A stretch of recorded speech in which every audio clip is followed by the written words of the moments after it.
The numbers told the story. They always do. He's one of those idiots who believe in analytics. This is a numbers game with Gill Alexander on VSiN. Good Friday morning to you. It is a numbers game at VSiN, the sports betting network, VSiN.com, the VSiN app, Game Plus, iHeartRadio, YouTube TV, however you're taking us in. We appreciate it. It's Gill Alexander. It's Kelley Bydlon. Let's do this thing already. Let's go. Play this game.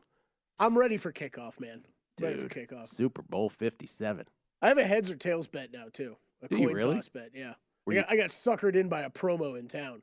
Are you serious? Yeah. But that might be a pro tip. Promos, some of the promos around the country and around the city now, I guess, too, starting to become a thing, Gil. I thought, is it now? Yeah. Oh. I think they can be good, but make sure if you're dealing with rewards points or something like we are here at Vegas, make sure you know actually how much of those are and what that means. I thought Brent's impassioned speech about why he's betting tails got to you yesterday, and you're like, I gotta bet it. I actually went heads. I didn't even think about it. Heads up with Brent Musburger. We got a show today. Pumped. Joe Theismann in the house. Joe Theismann. We're on the phone. Super Bowl. Yeah, we're on the phone. Super Bowl. That's right. By the way, this just in, we are not on Radio Row. He will be on the phone with us. I always fanboy when Joe's here because Joe won himself a Super Bowl with Washington back in the day. Got to a second one. Going to ask him about his experience going to his first, going to his second, how that might play into this one with the Chiefs and the Eagles. He was the MVP of the NFL back in the day. In 1983, the year they lost the Super Bowl. We'll talk to Joe. Paul Carr with some cross-sport parlays. That's an annual tradition here on the show. Steve Fezzik joins us, only back-to-back Hilton Super Contest winner with his Super Bowl 57 bets and thoughts. Always fascinating with him. And Dr. Bob, not to be forgotten. It's an analytics firestorm today. See what Bob has to say about Super Bowl 57. And Adam Burke will join us as well. Adam Burke not bumped for any of those people. Not bumped for anyone today. Not Joey T, not Fezzik, not Dr. Bob, Adam Burke. That's right. We said Fezzik, slide it back 15 minutes. We got to make room for Adam Burke. That's right. Kelley and I will give our final thoughts as well. He really has been bumped for an impressive guest list this year during football season. A murderer's row of guests. He at least has that to fall back on. It's funny when he remembers like every name, but it's like Mina Kimes, Brent Musburger, you know. He had every one of them down. Fezzik, everybody. All right, the awards. Let's start with the awards announced last night in the National Football League. This is less about, hey, right, I'm wrong, than it is about what this can sort of teach us moving forward. Let's start with the biggest one of them all, of course, MVP, which was the most slam dunk of the bunch. And Patrick Mahomes, no surprise, runs away with it. And when I say runs away with it, Kelley, he got 48 of the possible 50 first-place votes. Is that good? It's pretty good. That's pretty good. The other sort of noteworthy thing on Mahomes or on this award is that Micah Parsons finished 8th, and as we'll see later, didn't get a single Defensive Player of the Year award, first place vote. Oh wow, I love when these kind of things happen. So that's fascinating. This is a new year of voting. I love that already this system has questions. Oh, what we, as we're going to find out, what we brought up happened in Offensive Rookie of the Year. By the way, Susie Colbert giving Denny Kellington a token 5th place vote for MVP. He is the assistant trainer of the Buffalo Bills who was prominent in helping save Damar Hamlin's life. And so Susie Colbert has a representative vote for all of those who work in that position, but specifically for Kellington, gave him a 5th place vote, which I thought was a nice touch. Wow, okay, that's cool. Yeah. Nice touch from her. But Patrick Mahomes runs away with it. Jalen Hurts and Josh Allen a distant second. They were the only 2 other players to get a first-place vote. How about, I'll let you guys just throw up what's next, and I'll riff with you. The next one we have up is Offensive Player of the Year, and we were correct. Justin Jefferson did end up winning that. So congratulations, because I know that we had a lot of listeners, not only on this show, but on the network, who had Justin Jefferson Offensive Player of the Year tickets. Yep. Mazel tov to you all. He got it done in not as big a way as Patrick Mahomes, but fairly convincingly. What were you going to say? No, I'm glad he got it, right? Yes. I'm glad they didn't do the cop-out quarterback MVP thing and go and give it to Hurts. Now, I guess, the one thing if you're looking back at awards winners this year and 5 years from now, The question's always going to remain: what would have happened if Jalen Hurts, played every game to the end of the season? That's right. I think that did hurt him in the end. I think it did hurt him too. But I'm glad to see it was Mahomes, then Jefferson. You didn't use the kind of cop out to give the Offensive Player of the Year to Hurts. Jefferson got 35 of the possible 50 first place votes. Remember, these were you put down your top 3 picks in every category besides MVP. So Jefferson ended up with 35 first-place votes of the 50. Patrick Mahomes ended up second with 10. Okay. Jalen Hurts in third with only 3 first-place votes for Offensive Player of the So Year. we were closer to having the double MVP Offensive Player of the Year than the Jalen Hurts. Correct. Stealing that one. Okay. Defensive Player of the Year, as I mentioned, Nick Bosa runs away with this for Defensive Player of the Year. Nick Bosa ends up with 46 first-place votes, 46 of them. The only other players with first-place votes were Chris Jones, Hassan Reddick had 2, Max Crosby. No, not Max Crosby, pardon me. And what was the other? There was one other stray vote. Who had a first-place vote? I can't say. But, Quinnen Williams had a first-place vote. So Micah Parsons, again, 8th in MVP, not a single first-place vote, even though he finishes second based on the 1, 2, 3, because he got a lot of second place and third place votes. Yes, that's just everybody slotted him second. But, Bosa crushed that. 46 first place votes out of 50. Offensive Rookie of the Year. So, okay, couple things here. I had Brock Purdy. It didn't get home. I thought Brock Purdy was going to win. Didn't happen. So the voters, you can only assume, decided not enough games to give him first place. He wasn't even really close, right? He was not that close. Okay. So here's Kelley and I brought this up when this happened. Because of the new, I went through the whole way that they do this now. It used to be just one vote, one player. That's why we always heard for 3 years, hey, Russell Wilson has never gotten a vote for MVP. Well, because they didn't do second place and third place or fourth place or fifth place for MVP. So now they do 5 for MVP, 3 positions for all the other awards. And we said this opens up the possibility of someone getting the most first place votes who would have maybe won in a previous year, but because of the new system, 5 points, 3 points, 1 points for first, second, third, will actually not win the award. This happened here. Kenneth Walker had the most first place votes by 1, 19-18 over Garrett Wilson, but Garrett Wilson aggregate wins the award. Oh, so if you had Kenneth Walker, it's one thing for me to be upset about Brock Purdy. Yeah. I have no right to be more upset than the people who had Kenneth Walker. Yeah, right. They got scred. And geez, for Kenneth Walker. And you know why I say that word? Because that system was changed midstream. Right. Yes. So it kind of sucks for those people. Yes. For Kenneth Walker, right? You're going to. Yeah. However, especially at the running back position, you have no idea how long your career might last. It could be done in 4 years. But if you always have the ability to look back and say, I won Rookie of the Year, what an accomplishment. But nope, sorry, Kenneth Walker, you did not. But the lesson here moving forward for someone like me who had a Brock Purdy ticket, it turns out starting 6 games and playing in 7, not enough for most voters to get him Rookie of the Year, despite the fact that he was a quarterback who went undefeated. Coach of the Year. Congratulations to those who had Brian Daboll. I hearken back, Kelley, to the comment I made weeks ago. Remember when Dan Campbell was plus 175, Brian Daboll was 30-1, and Ron Rivera was 70-1 or 75-1, I can't remember. And I said there is no world in which these numbers reflect reality. Because, and it's a commentary on the expectations of the Lions, the Giants, and Washington, and where those teams were relatively equal during the season. Daboll gets home. He edges Shanahan. I thought based on that straw poll we cited that Shanahan might get it.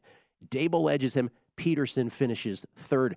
I think some of the more interesting things in this with Coach of the Year. Yeah, I didn't look at this vote count. Oh, this is. Well, let me. I'm glad Daboll won it, though. While you're looking that up, my big thing was just I don't care as long as it's not Peterson. I felt like there was 1 or 2 other guys that should have been on this finalist list besides Doug Peterson. Daboll got 16 first-place votes. Shanahan got 12. Peterson got 5, which, by the way, isn't as many first-place votes as the 4th and 5th place guys got. McDermott got 7 in 4th place. Sirianni finished in 5th place with 6 first-place votes. Good. Whatever. That's so he ended up as a finalist for the same sort of thing as we're talking about. That aggregate score just ended up him as a finalist. That's right. People were more likely to make him a top 3 than they were the other guys. Right. Then for him to actually win. Pete Carroll finished 9th. Mike Tomlin finished 10th for some out there who were like, hey, what about these two guys? I had a Pete Carroll ticket, by the way. So, the one big takeaway I'm taking away from that, Gill, would be the McDermott one, right? Because people kept bringing him up all year. Of like, why does this guy get no love? Well, it's Josh Allen. That's what he can't win it because of Josh Allen, but people still think he's a really good coach. Right, but I actually think like him getting more first place votes. What did he finish? Fourth with the fourth most first place votes. Third most. Yeah. So I don't know. Maybe keep that in mind for next year. By the way, and I'll say it again. I believe that Brian Daboll got way more credit than he deserved, based on what analytics will tell you about how the Giants just performed better on third downs and fourth downs than they did on first and second, and better inside the red zone than they did outside. Doesn't matter. Congratulations to those who had Brian Daboll tickets. Comeback player of the year, because I want to make this point. Geno Smith wins it. I have maintained the entire arc of this show, every single time we ever brought it up, that Geno Smith is coming back from sucking. All right? Everybody else who's been saying that, I probably said it before they did. Geno Smith is coming back from sucking. The other two guys are coming back from injuries, Saquon Barkley and Christian McCaffrey. But in the second thought, after the comma, I said the whole time, Geno Smith's still going to win it. And Geno Smith did win it. Because, again, this is not literal. Come back, I get it. By the way, Saquon Barkley only ended up with 2 more first-place votes than Nick Gates did. So in that respect, Jason Weingarten gets a little bit of relief with that. His point is that it's my point is, it's how you define this. And the comeback, because there's no most improved in the NFL. We have that in the NBA. We don't have in the NFL. So comeback is a catch-all, and these voters just vote however they perceive it to be. They need to clarify that. They do, but that's what it is, and know that moving forward. Coming back, numbers game.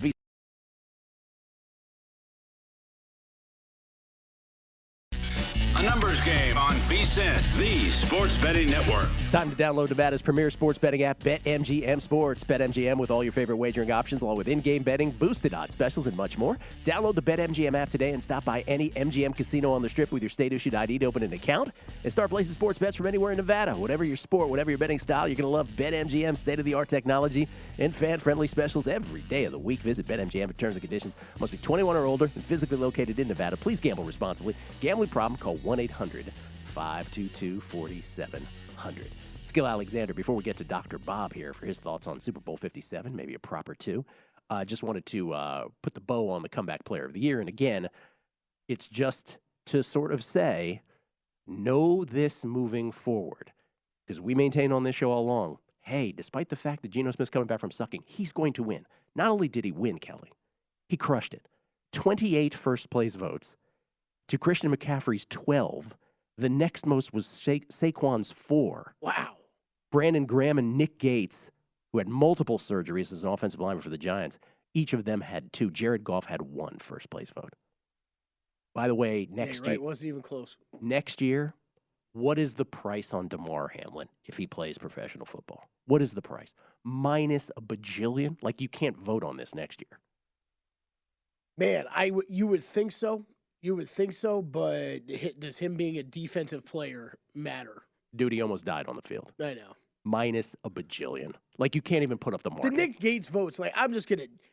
What I would love to see happen is what they should do is split this award into, like, most improved and comeback player of the year, and you only get to vote on one. Because it's like voters are still obviously taking a stance on what they believe the award should mean. But, Kelley, this was my point. But until they do, it's a catch-all. So everybody's screaming back at me, my own words. Oh, what is he coming back from, Gill? Yes, as I said, he's coming back from sucking. But it's a catch-all word, and people are going to interpret it how they do. And when you just think about Geno, the very people that are pissed that Geno won are the very same people that were destroying him for years and making fun of him. You had something to do with you losing this bet. Sorry, all I'm saying is that's okay for bettors. What you're saying is okay for bettors. People actually voting on this award, I think if they don't have clarity on what they actually think they should be voting on, I think it's a problem. Oh, I think you're right. But it is what it is. I've never used that phrase before, but this one actually applied. Right, yeah. Ladies and gentlemen, this man has never used that phrase, that cliched phrase, that hackneyed phrase. It's Dr. Bob, everybody. Pioneer. I know he hates the word.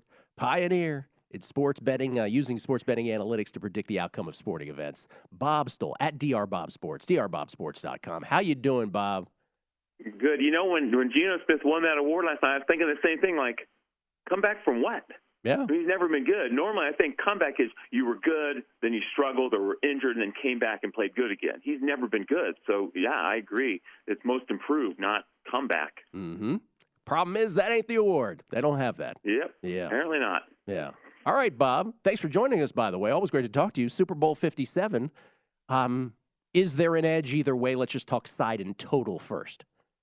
Yeah, I don't think, you know, there's favorable and unfavorable matchups in different facets of the game, and you know, the game planning should be worked around that, and it ultimately just comes down to the numbers, which in this case, my model favors Philly by 2.5 with a total of 52.5. So maybe it's slight lean toward the over, but I don't have any sort of play on the side or total. So I just stick to the props, and that's where I've done, you know, pretty well in the Super Bowl. I'm 21-9 in Super Bowl props over the years, and so I'm sticking with those. All right, let's get into it. And by the way, again, I feel like every sports book at the ticket window should have everybody say, I have a proposition for you. They should start everything like with The Wire with Prop Joe. Bob, what are your prop positions? Let's start at the top. What do you got? I'm going to talk about a couple. The first one is Kansas City's defense to have more than 2.5 sacks. Just right off the top, the Eagles are going to throw the ball more than they normally do. And they ran the ball more than they threw the ball this year, but a lot of that was because they had big leads in a lot of games. In neutral situations, meaning where the team doesn't have a big lead or isn't behind by a lot, there are certain parts of the game that are considered neutral situations. The Eagles threw the ball 59% of the time, which was fifth highest in the league. So in neutral situations, they chuck it around like everybody else.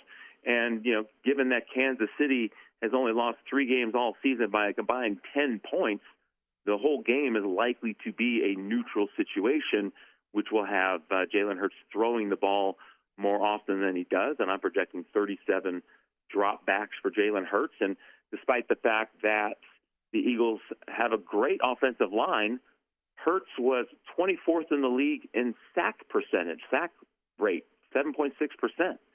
So he tends to bounce around the pocket a lot, even though they have a great offensive line.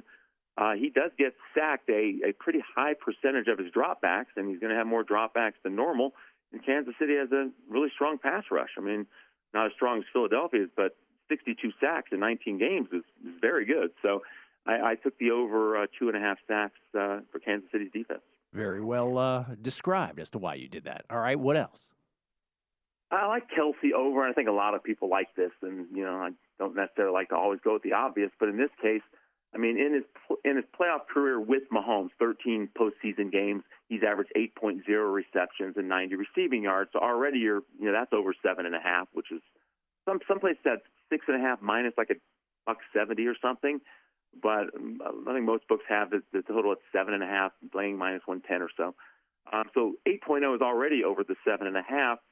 And since Mahomes injured his ankle, Andy Reid is calling a lot more quick passes. In the 2 playoff games, Kelley's been targeted 25 times since Mahomes hurt his ankle in 2 playoff games, and he caught 21 of those 25 targets. Also, you're going to see Philadelphia, their pressure, obviously they're going to have a lot, they pressure the quarterback as well as anybody. The pressure is going to come from the outside. The interior line, Kansas City's interior line, those 3 guys, the guards in the center, all ranked very high in protection, in winning protection battles against the defense. But the tackles are terrible. Andrew Wiley and Orlando Brown ranked 2nd and 4th in pressures allowed this season. So the pressure from Philadelphia is going to come from the edges, which will have Mahomes looking in the middle of the field more often than on the outside. Another reason he's going to be looking for Kelley more. So I just think it's more of the same. A lot of targets for Kelley. He's likely to catch 8 of those. And so I took Travis Kelley over 7.5 receptions. Okay, so I was going to ask you, specifically it's the receptions, not the receiving yards. Yeah, because I think a lot of it's going to be quick, and I think they're going to have a safety, looking at it. So I think it's going to be quick pass and then tackle. To your point, it's also one of those things where, there's going to be people listening, but like, well, yeah, but obviously Philly knows that as well. But what you're describing is, you really can't counter that kind of quick passing game to the point where you can prevent him from catching the football, even though you know it's coming, kind of thing. Right. I think in this case, and the way Philadelphia's defense is set up, I think Kelley, they'll run him in motion a lot to see what kind of coverage it is. And he's very good. If it's a zone, he'll find a spot. And if it's man, he'll beat whoever he's on. I think he'll find his spots in that defense. I went with Kelley 2+ touchdowns, which has only happened, but not which has only happened a couple times this year. But I'm getting close to 5-1 on it, so I liked that play. You stayed away from that. No, I didn't. No, Yeah. I don't like the big odds plays. The only thing I've really played for bigger than plus 140 or plus 150 on my props was a couple years ago, and I had Tom Brady winning the Super Bowl at 2-1. So right, which was winning the Super Bowl MVP, which worked out, which made complete sense at that time. Like, how is Tampa Bay going to win this and him not get MVP? Right. We only have 90 seconds left, Bob. Was there another one you wanted to throw in at all? No, that was it. Those were the two main ones I wanted to talk about. All right. KCD? The two of my 7 that are available at every book. There you Some go. of mine are a little more esoteric and maybe not available at every book. So I appreciate you filtering it out that way. So, again, for Dr. Bob, Casey's D to have more than 2.5 sacks, and then Kelley over on receptions. You probably will see that at 7.5. The 6.5s are probably stray with the extra juice. Bob, enjoy Super Bowl 57. Are you having a party out in Colorado like you used to in San Francisco? Yeah, not quite the single fest that my San Francisco parties used to be. That's right. This will be more of neighbors and their kids. Yes. Popping over, and my mom and my sister. It's going to be that sounds a lot less, really exciting. A lot less beautiful people than the San Francisco days, Gill. Let me tell you, those Dr. Bob Super Bowl parties were legendary, and they was filled with singles and beautiful people. Yes. That's great. And some beautiful people we're still talking to this day. Yes, we are. Yes, we are. Bob, always a pleasure, man. Great talking to you. All right, guys. Have a good one. Bob stole everybody. I miss Bob. Bob's Super Bowl parties in San Francisco were legendary affairs. He doesn't sound like he misses them at all. Oh, at all. Doesn't sound at all like he's got missing the whole cul-de-sac coming over. My kids, mom is families. here and my kids. I tell you, I didn't talk to him for 3 months at one point. I was like, how you doing, Bob? He's like, besides the fact that my kid is a blank. It's like, okay, maybe you shouldn't lead with that. If you want to hear a grown man turn into a little kid again, well, the next segment is for you. Joe Theismann joins us. Super Bowl champion, NFL MVP. He played in one Super Bowl, obviously, where he had no such experience. They won. Washington went back to a second one the following year and got destroyed. Might the Chiefs and Eagles have that experience juxtaposed against each other? Might it mean something? Maybe it doesn't. We'll ask Joe. That and more. His thoughts on Super Bowl 57. Numbers Game, VSiN, the Sports Betting Network. A numbers game on VSiN, the Sports Betting Network. The big game means big coverage from VSiN, starting with the Lombardi line. Michael Lombardi, former NFL GM, will have pregame insights you don't want to miss. Special editions of Follow the Money with Paulie and Mitch, and a numbers game with me, Gill Alexander. Tackle last-second line moves on the game and dive deeper into props. And then legendary sportscaster Brent Musburger tell you how he's betting the big game on Countdown to Kickoff. Big Game Sunday starts 10 a.m. Eastern right here on VSiN, the Sports Betting Network. It's Gill Alexander. It's Kelley Bydlon. Did we cross wires on that one, Kelley? Yeah, I think we did. Did I cross? Was it my mistake? I don't know. We'll figure it out later. Maybe it could have been my bad.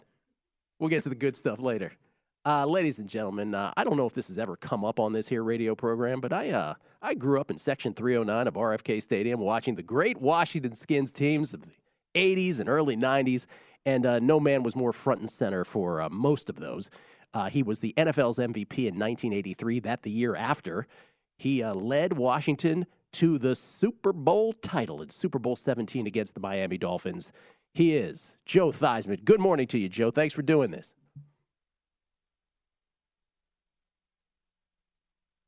I'm not hearing Joe. Have we lost Joe? Thanks for having me on, Gil. Well, that was a big intro for not hearing Joe, wasn't it? That you should play. Yeah, We had him a minute ago. Joe, let me ask you a question. How did you feel about Game 5 that year in 1982? Well, it was a big game, Gil. Made a couple big plays. There we go. We have him we back. got Joe back now. Joe, how are you? Nice to see. Thanks for doing it, man. I appreciate it. Good. I inadvertently muted you when I put it up to my ear, so I apologize. That's okay. We would never mute you. Yes. No, I did it to myself. Yeah. So, I mean, I feel compelled to ask you this question first. I'm not sure there's anything to it, but you would be the guy to ask. Washington goes to the Super Bowl, wins the Super Bowl after the 1982 strike season. It was your first experience, obviously, in the big game. It turned out great. The next year, this was sort of you guys had gone through the routine. At that point, heading into Super Bowl XVIII, and this is just an amazing thing, heading back to the 0-5 start a couple years before that, Washington had won 36 of 42 football games, and then the week in Tampa didn't go so well. Obviously, a bad outcome, a horrible game against the Raiders. Is there anything in that experience, Joe, to inform us about this one where most of the Chiefs have played in a Super Bowl, most of the Eagles have not, and specifically the quarterbacks? Mahomes has been through this, Hurts has not. Anything to that? Yeah, I think there is to a degree. Sometimes if you don't know what to be afraid of, you're not afraid. And I think for the first Super Bowl for us, remember, we only had 1 week. We didn't have 2 weeks of preparation. So that was different. It was just like it was a continuation of the season. And we were on a pretty darn good roll going into it. So it just sort of carried over for us. Our defense played absolutely great. People don't realize, I think, that I believe David Woodley was 0 for 17 in the second half of Super Bowl 17. Yeah. I don't believe there's ever been a Super Bowl where one of the teams has not completed a pass in the second half. So that's how great our defense was. But it was sort of a continuation. And then there was that 2-week period, when we got ready for Super Bowl 18. And it was I felt like we had a great practice on Thursday. And Friday, it just didn't feel as sharp. Saturday was a walkthrough. And then Sunday, the game, to the Raiders' credit, I mean, when we beat them in Washington in the middle of the year, earlier in the year, they didn't have Mike Haynes. I don't know whether Marcus Allen played. I don't know whether Howie Long played. So we had a situation where, it was a sort of almost a different football team. But the big difference in the game is we were a run-based football team in Super Bowl 18. And I thought that Reggie Kinlaw, their nose tackle, did a fantastic job of shutting down our inside runs, and we couldn't get outside. And so I looked at a lot of longer yardage situations. I threw the interception at the end of the half. We had a punt block. And there were a lot of great plays that the Raiders made in that game, but I just didn't prepare myself the way I think I should have. And so it takes us to the point where Jalen's never been there. This is a new experience, but he's been in big games. And you say you can't compare a national title game in college to the pros. You can from a preparation standpoint to get yourself mentally ready for a big game. Patrick has been there before. I don't anticipate Patrick being in a situation where, I've been here before, I'm going to do the things that I did, or I'm just not going to focus as much. And I think both of them will be ready to go. It's a different time. See, we didn't have bye weeks. Mm-hmm. And so for me, it was like, you get that time off, and it's almost like too much time off. I'm a rhythm guy anyway. It's like when I play golf. I like to move it. I don't like to stand around and wait. You get yourself in a rhythm. That's sort of the way it was. But I don't anticipate either one of these young guys being in a situation where one's been there and he feels like he's been there and the other hasn't, and you're nervous about it. I think both of them are very well prepared mentally for the task at hand. How do you think this goes then? Eagles are favored by 1.5, 2 points. Mostly 1.5s out there. Obviously, for some, it's a pick'em. It's a pick'em. For you, it's a coin flip. At 1.5, it's a pick'em. I think that unless you want to tease it and get yourself a little bit more, I mean that's one of the ways to consider to do it. Joe Theismann, my goodness, you're speaking our language. I love this. And I think the over and under is going to be. What's the over and under in? 51. Thanks for asking. 51. Yes.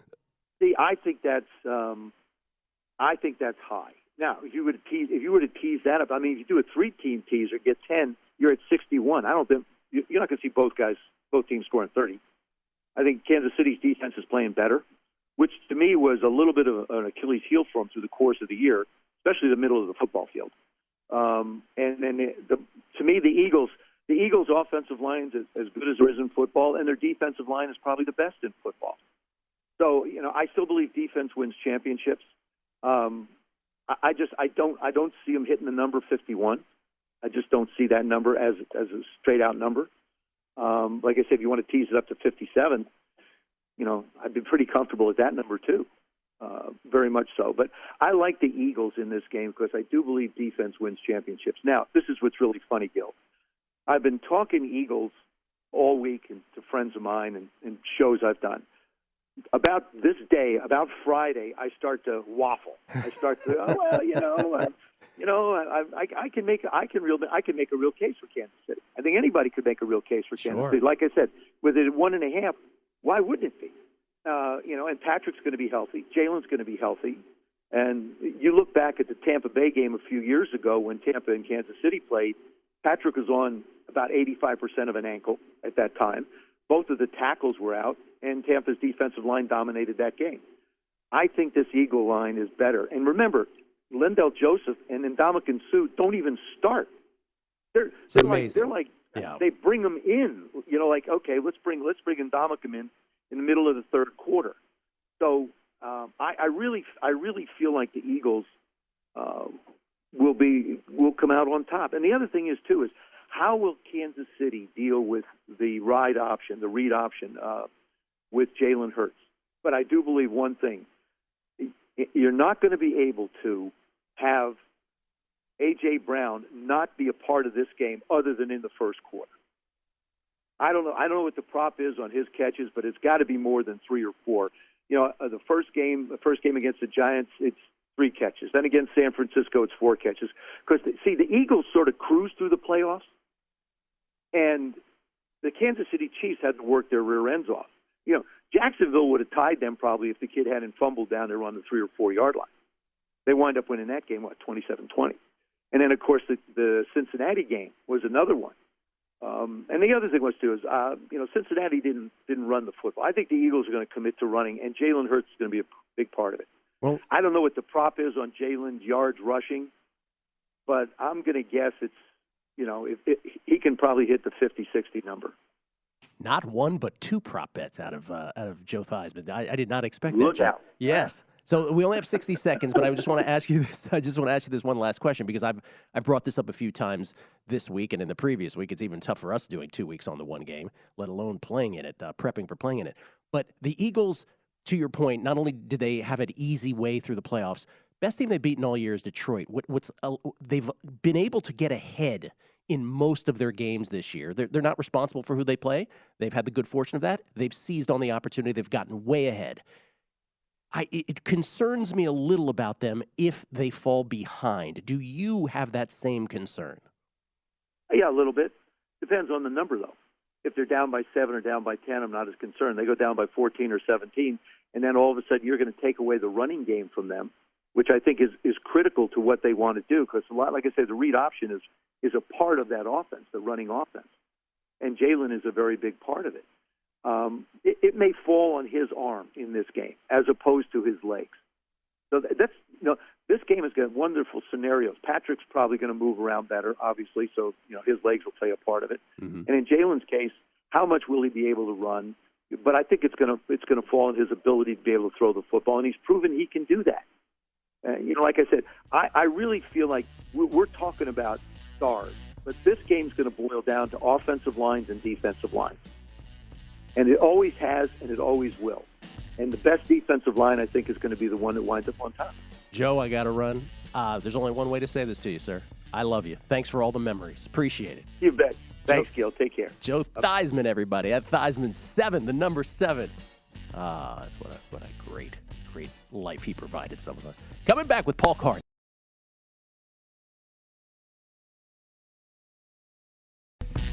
A numbers game on VSiN, the Sports Betting Network. The big game is the perfect time for football fans to join the huddle with BetMGM. Sign up today and place a $10 wager on either team to win, regardless of your wager's outcome. You'll receive $100 in bonus bets instantly.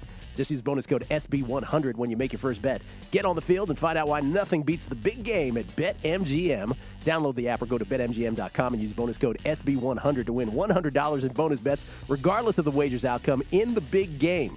Visit BetMGM.com for terms and conditions. 21 years of age or older to wager. New customer offer. All promotions subject to qualification and eligibility requirements. First online real money wager only. Rewards issued as non-withdrawable bonus bets. Bonus bets expire 7 days from issuance. Please gamble responsibly. Gambling problem? Call 1-800-GAMBLER. Offer not available in Mississippi, Nevada, and New York. It's Gill Alexander. Kelley Bydlon here as well.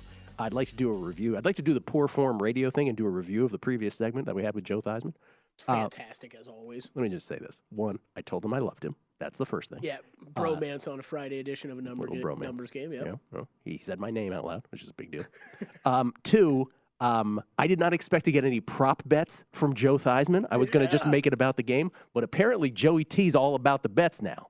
So he was in there, and so that was a surprise. I just want to say this. I fought every fiber in my body to not say to him, Joe, you can't do a 3-team parlay here. This because it's not another game. That was the one time I was like, okay, let's ratchet it back a bit. He brought up the teaser thing, and we were not on camera. You and I both looked at each other like, whoa, what is happening? But then he brought up the 3-teamer. Yeah, he went 3-teamer on us. Well, maybe he wants to throw in an NBA side that maybe day he does. or something like that. I don't know. Are any other sports playing? I don't even know. I have put together, though, the Joe Theismann same-game parlay, though, if anybody is interested. Love it.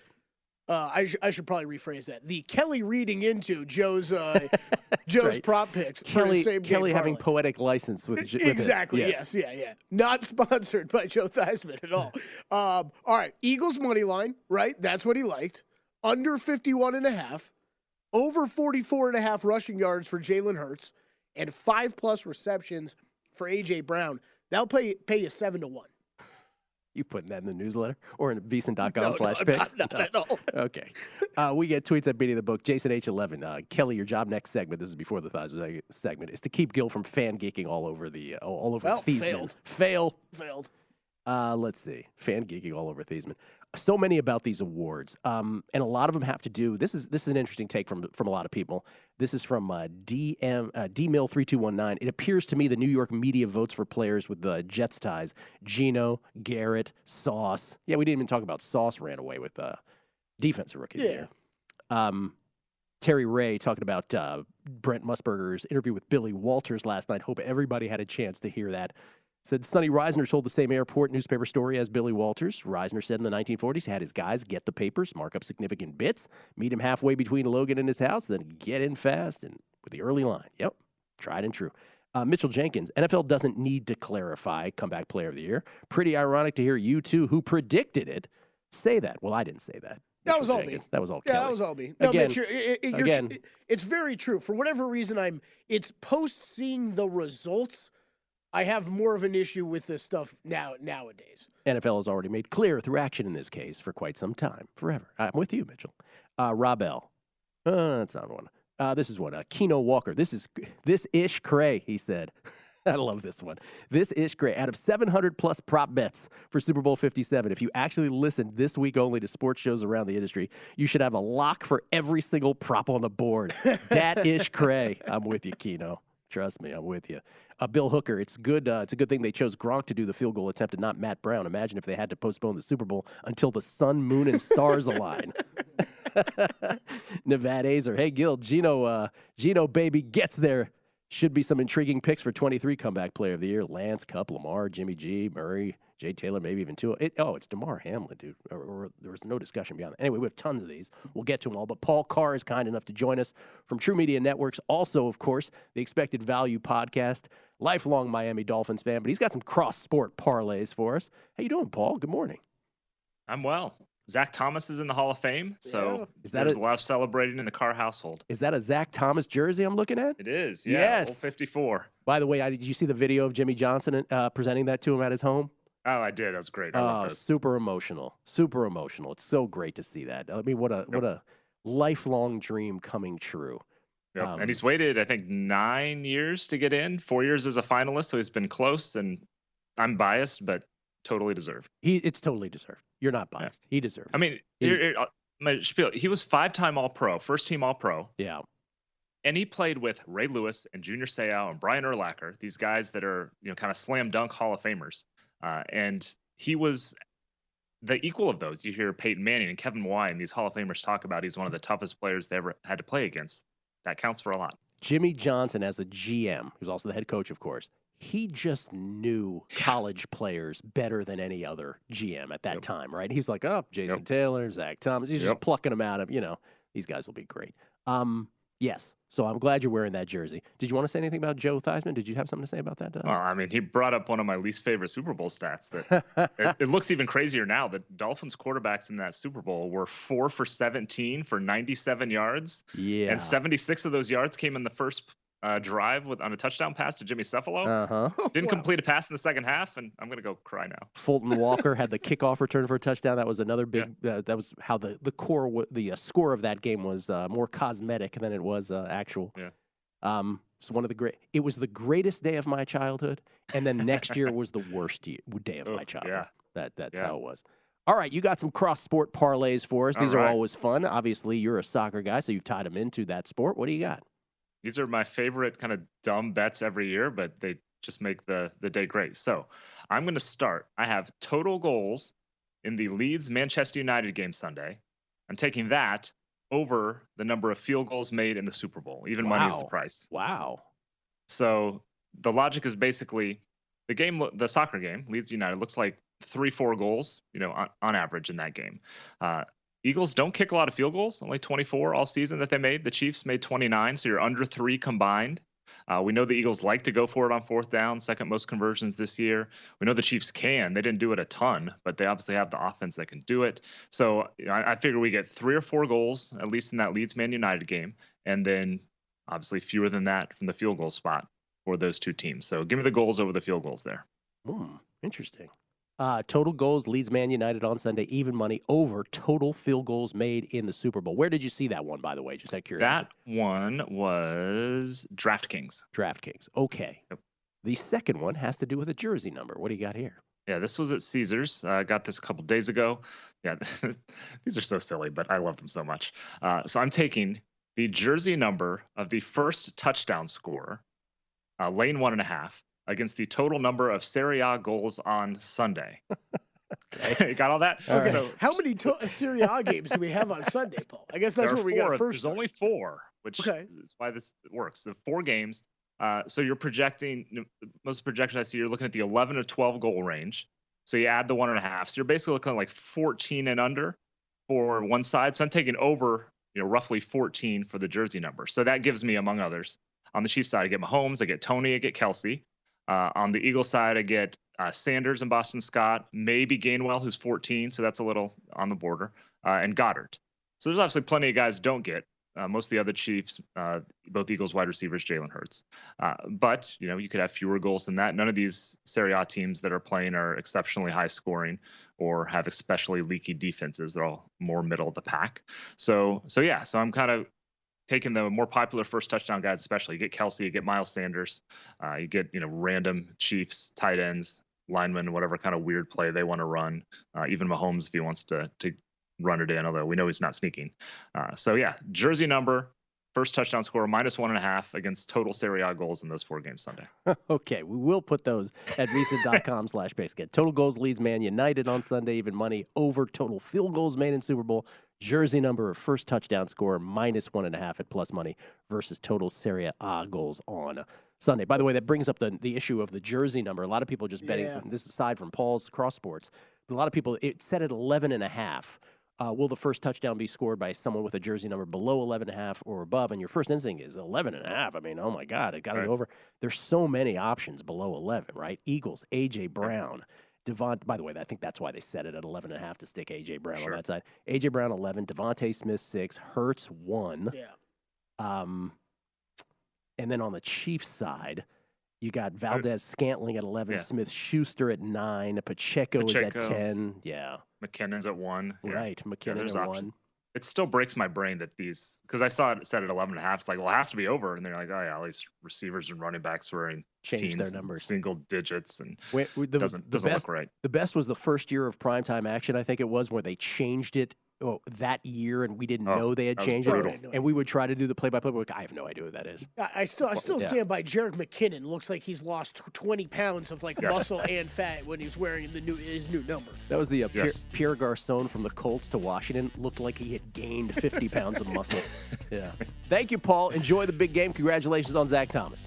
Thank you. Same to you. Paul Carr, everybody. At Paul Carr, C-A-R-R. Again, the Expected Value Podcast.